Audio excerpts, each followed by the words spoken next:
Assalamualaikum warahmatullahi wabarakatuh. Perkenalkan, nama saya Pristika Puspita Dewi dari SDN Cendono. Nama saya Eka Wahyu Budianto dari SLBN Kanda. Dan saya Nisha Nadirifah dari SDN Kanda 3. Kami adalah CDP Angkatan 9 kelas 061 Kabupaten Kediri, Provinsi Jawa Timur. Kami akan mempresentasikan tentang supervisi berbasis coaching. Selamat menyaksikan. Assalamualaikum warahmatullahi wabarakatuh. Waalaikumsalam warahmatullahi wabarakatuh. Pak Wahyu, enggak Pak Wahyu monggo, enggak Pak Wahyu. Maaf mengganggu waktu. Ya, tidak apa-apa Pak Wahyu. Kedatangan saya di sini itu ingin melakukan supervisi. Ya. Nanti kita akan mencoba mempraktekkan teknik coaching yang mungkin Ibu Kristi yang akan praktekkan mungkin dengan temannya ataupun muridnya dan lain sebagainya seperti itu. Tapi sebetulnya yang ingin saya sampaikan ke Bu Kristi, nanti kita akan melaksanakan tahapan-tahapan, yaitu nanti kita melaksanakan tahapan pra observasi dan kegiatan Bu Kristi coaching dan pasca coaching observasi seperti itu. Mungkin yang ingin saya jauh tahu itu nanti Kristi apa yang ingin dikembangkan dalam teknik coaching. Kebetulan hari ini saya akan berkolaborasi dengan salah satu teman saya yang dari lembaga lain Pak Wahyu, sama-sama lembaga SD namun dari lembaga lain. Kami jarang sekali berkomunikasi, tapi saat ada kegiatan CGP seperti ini kami sering ketemu Pak Wahyu. Jadi saya nanti ingin mengembangkan kompetensi dari rekan saya, yaitu tentang pemahaman Pak Wahyu, pendidikan untuk mengatasi masalah pendidikan di lembaganya, terus tentang gaya belajar anak dan juga lain sebagainya. Lalu kompetensi coaching di sini yang ingin saya tonjolkan nantinya yaitu Pak Wahyu adalah menerapkan alur tirta tentunya, kemudian juga dengan membangun kesadaran penuh, mindfulness, dan juga berusaha untuk hadir sepenuhnya atau present dalam nanti mendengarkan curhatan dari coaching saya Pak Wahyu, sehingga saya harapkan nanti dengan saya present dan mindfulness saya bisa mengarahkan coaching saya untuk menemukan suatu solusi Pak Wahyu. Ya. Nanti sebelum Bu Kristi praktek coaching, tolong juga memberikan sebuah dukungan penuh bahwasanya biar si mitra atau si coaching itu terbantu dan menemukan solusinya sendiri seperti itu ya. Jadi biar tidak salah paham mungkin tentang teknik ini memang membutuhkan kedewasaan tentunya. Dari pihak Bu Kristi juga sangat mengenal betul tentang teknik coaching dan mungkin inginnya kan menjadi sesuatu pengalaman dari si coaching. Nah, tentunya perlu selain menetapkan rambu-rambu dalam teknik coaching sendiri, yaitu ada mindfulness, kesadaran penuh, dan mendengarkan aktif, terus membuat pertanyaan berbobot. Tentunya yang saya ingin mengetahui dari Kristi itu tentang melakukan pertanyaan berbobotan itu harus menyesuaikan kebutuhan dari si mitra. Iya Pak.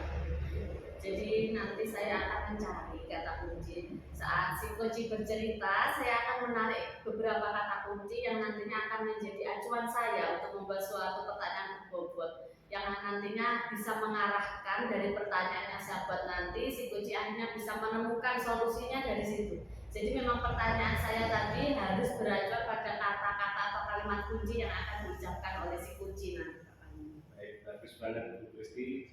Saya hanya berharap semoga saja nanti di praktek teknik coaching ini Kristi dapat jalan lancar dan tentunya saling memberikan manfaat seperti itu. Ya, terima kasih Pak. Mungkin hanya itu dulu. Nanti kita akan kembali di pasca observasi. Saya kabari dulu teman saya ya Pak Wahyu, sebentar lagi mungkin sudah datang. Dan Ibu kok lagi terkejut. Tunggu sebentar ya Pak Wahyu. Assalamualaikum. Oh, waalaikumsalam warahmatullahi wabarakatuh. Silakan. Monggo beri salam ya. Oke. Ini Pak Wahyu yang akan saya coaching hari ini Pak Wahyu, namanya Bu Risa Rahmayudin. Iya. Monggo. Oke, bisa saya mulai nih Pak Wahyu. Halo Bu Risa. Bagaimana kabarnya Bu Risa hari ini? Alhamdulillah, kegiatan hari ini luar biasa sekali di sekolah karena banyak yang izin karena ada yang olahraga yang mau tanding di Kalimantan, kemudian sehingga hari ini saya double kelas seperti itu, dan ada kegiatan pramuka di luar sekolahan. Jadi apa sibuk sekali kita di sekolah. Sama seperti saya. Tempat saya ini jadi sibuk prestasi agama. Oh, Sama dengan Bu Risa ya. Seperti itu ya, di tempatnya sama. Iya sama.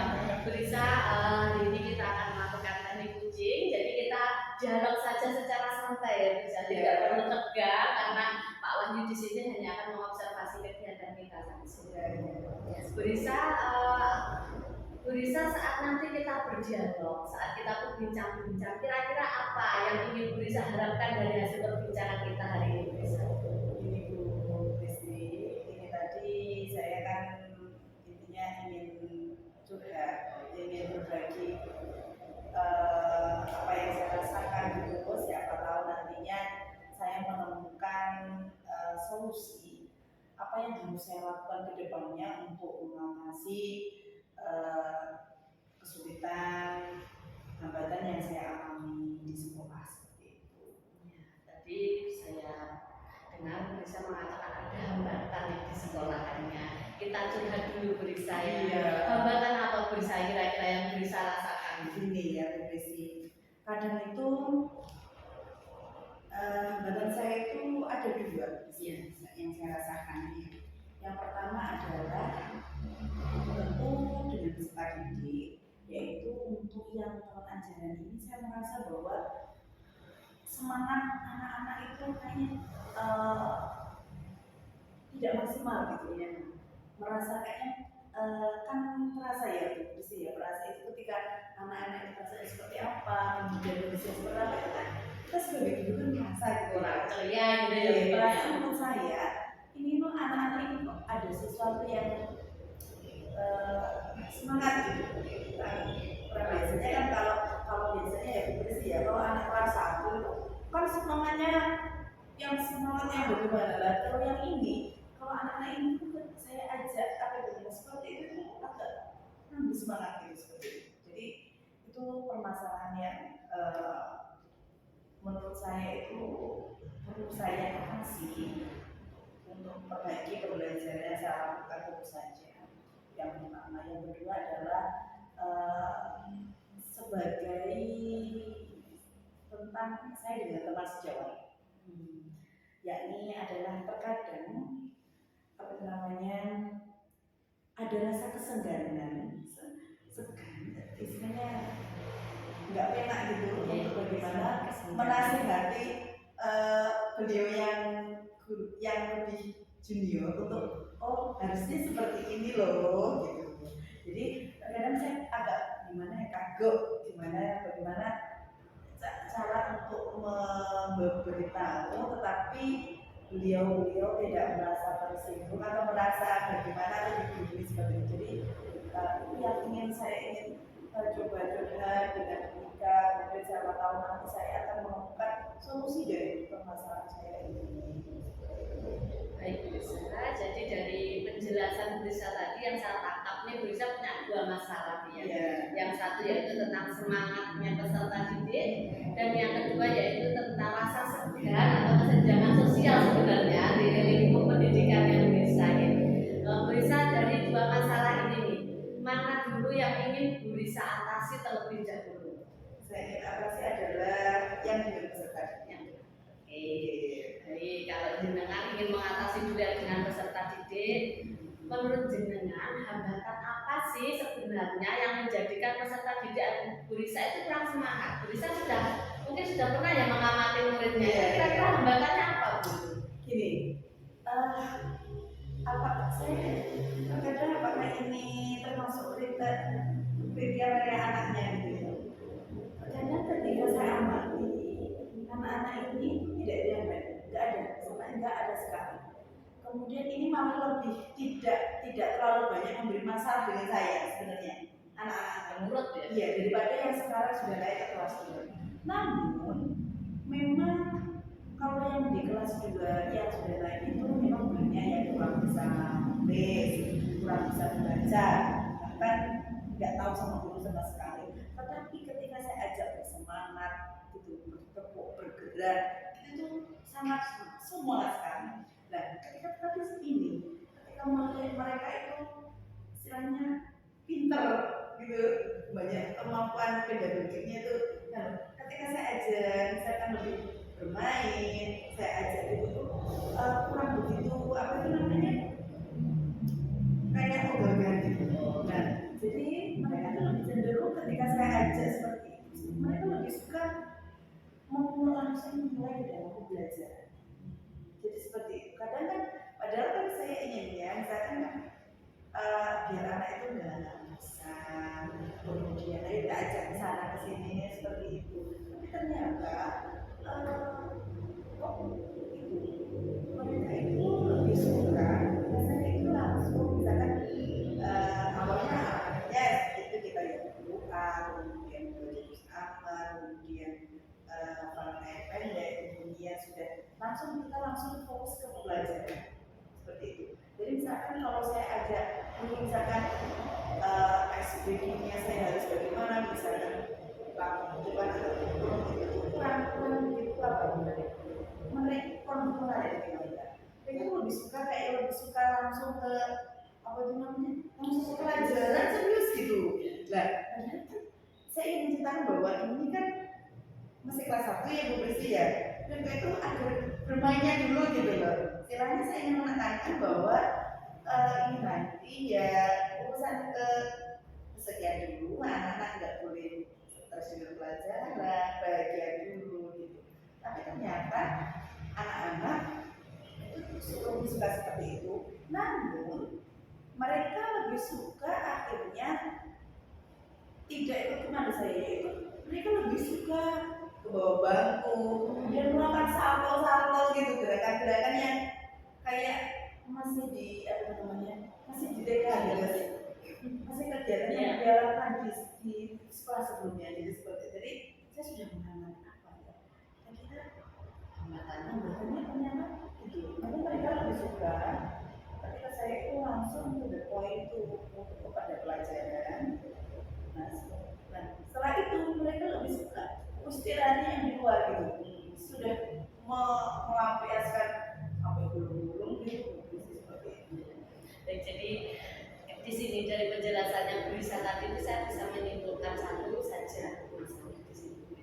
Menurut saya dari cerita Bu Risa tadi berarti kan anak-anak itu perlu gaya belajar yang tepat, ya kan? Anak-anak itu kadang gaya belajar itu yang kita pelajari di pembelajaran budidaya itu kan kemarin ada audio, visual, dan kinestetik. Jadi Bu Risa itu muridnya itu menurut Bu Risa itu gaya belajarnya yang mana nih?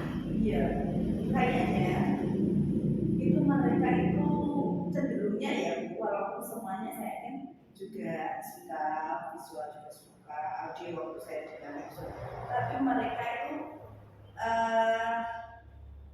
lebih cenderungnya itu lebih suka yang audio dan visual. Kemudian kinestetiknya mereka itu lebih sukanya bukan sebagai pelajaran, misalnya bukan sebagai pelajaran, tapi sebagai refleksinya. Misalnya sudah di luar gitu loh, dia bergerak. Ketika pelajaran dia lebih suka kayak lebih fokus gitu, visual benar. Kemudian kinestetik, karena memang ketika pelajaran itu diam.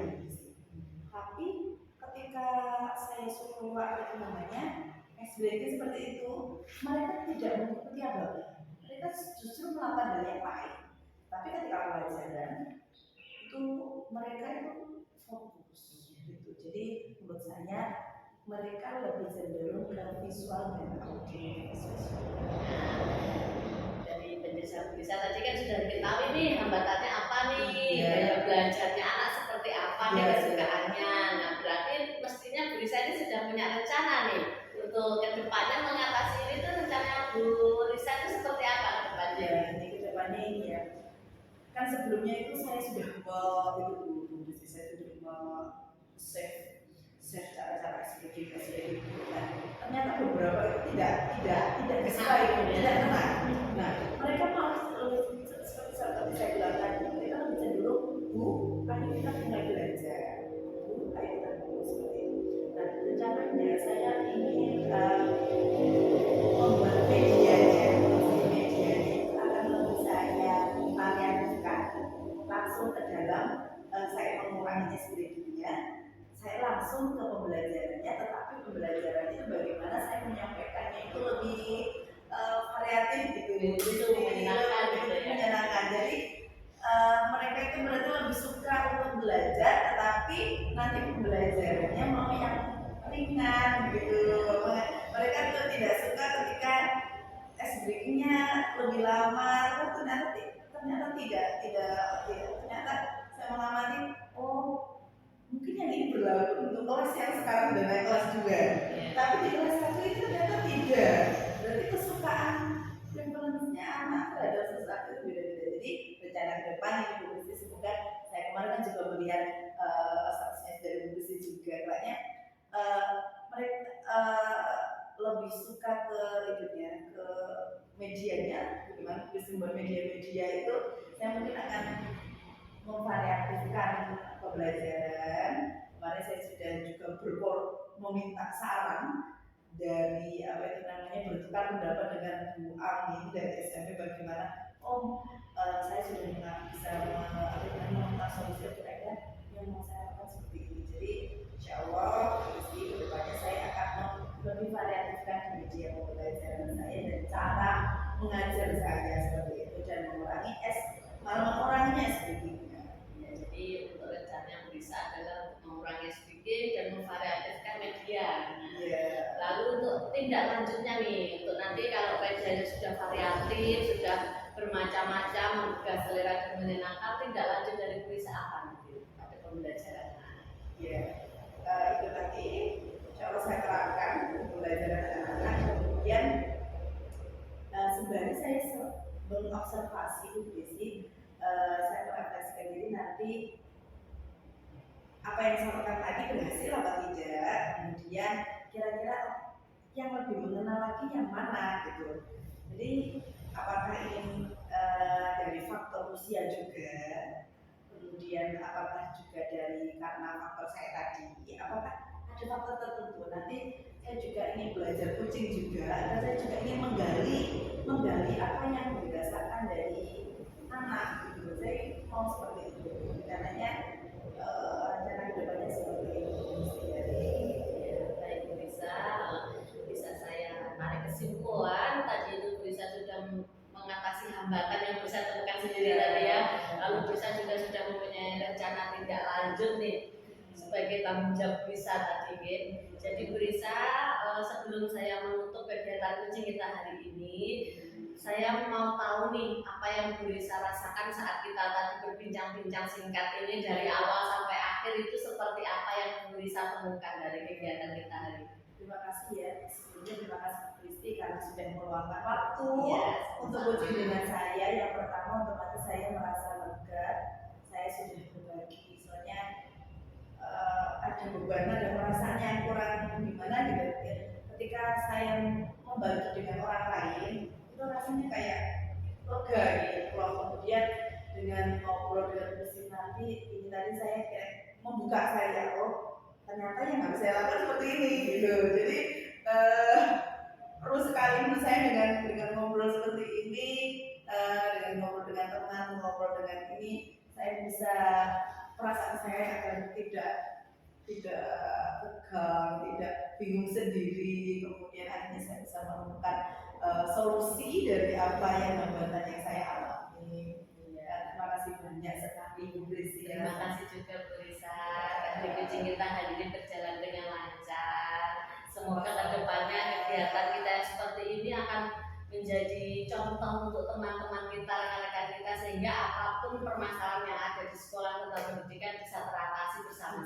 Amin, amin semoga. Terima kasih Bu Lisa. Sama-sama. Terima kasih terima kasih banyak Bu Sama-sama Bu Lisa. Lisa.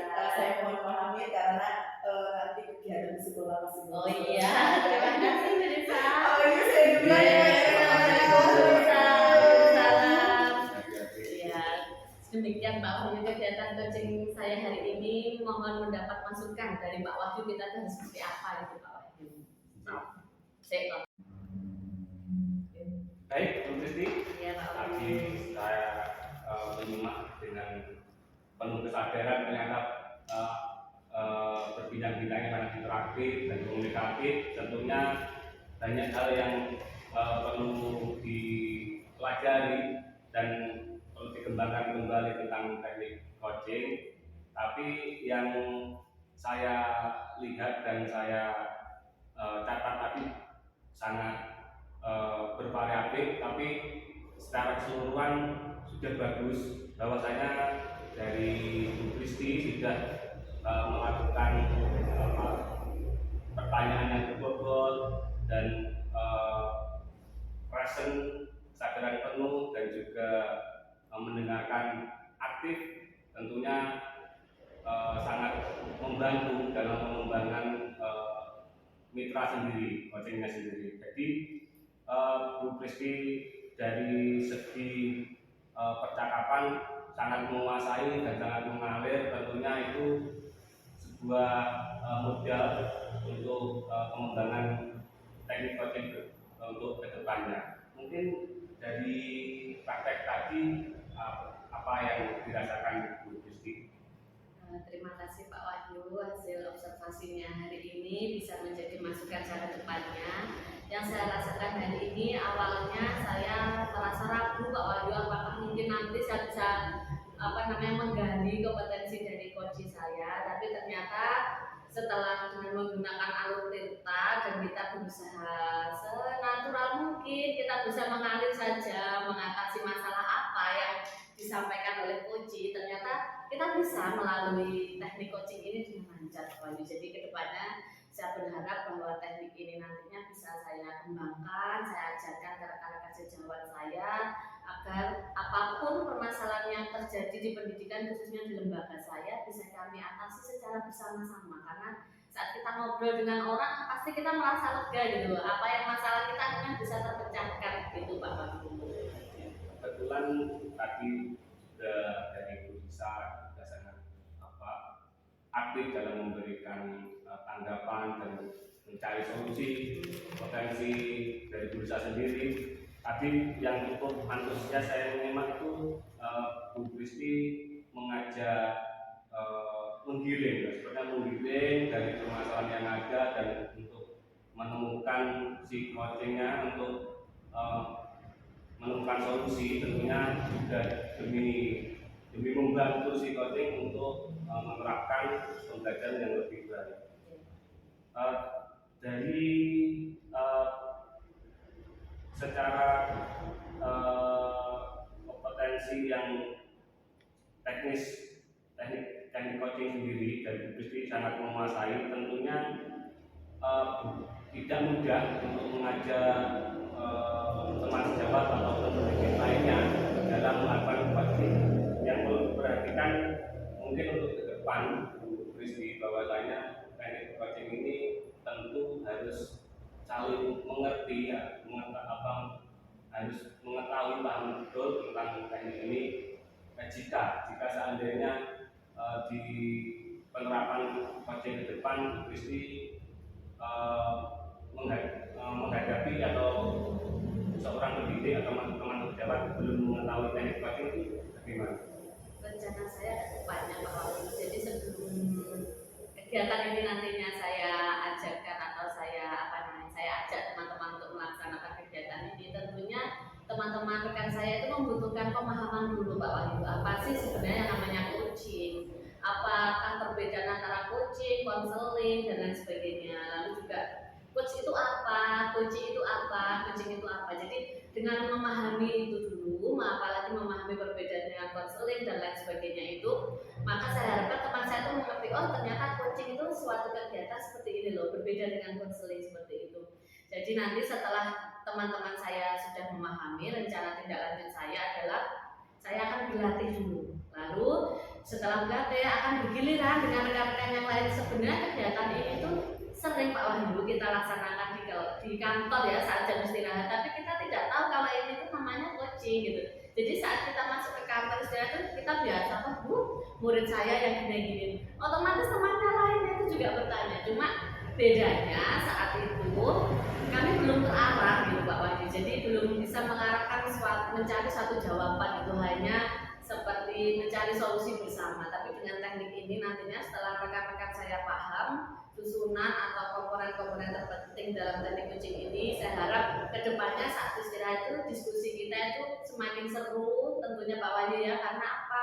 Selain saling berbagi pengalaman, berbagi masalah, kita juga bisa menuntun rekan-rekan kita untuk menemukan solusi itu sendiri Pak Wahyu. Gitu Pak Wahyu rencana saya. Kebetulan Bu Kristi sangat paham betul tentang teknik coaching dan mentoring dan counseling. Jadi memang itu hampir-hampir mirip, tapi cara membangunnya dengan gaya yang berbeda. Jadi dimohon nanti untuk ke depan dipahamkan betul siapa saja yang ingin digali, dan mungkin juga proses coachingnya itu bisa berdampak dan bermanfaat untuk si Bu Kristi ataupun mitra. Oke. Saya juga mendoakan salam sukses, salam sejahtera untuk Bu Kristi, selamat berkarir, semoga saja apa yang diangan-angan, cita-citakan dapat tercapai. Terima kasih Pak Wahyu. Mungkin untuk supervisi kali ini sekian. Maaf mengganggu, dan semoga saja supervisi ini juga membantu kita bersama untuk memajukan dunia pendidikan. Terima kasih Pak Wahyu. Ya, Mau pamit Pak Wahyu, terima kasih rawuhnya. Terima kasih telah menyaksikan demonstrasi kontekstual dari supervisi berbasis coaching. CGP Angkatan 9 Tergerak, bergerak, menggerakkan. Wassalamualaikum.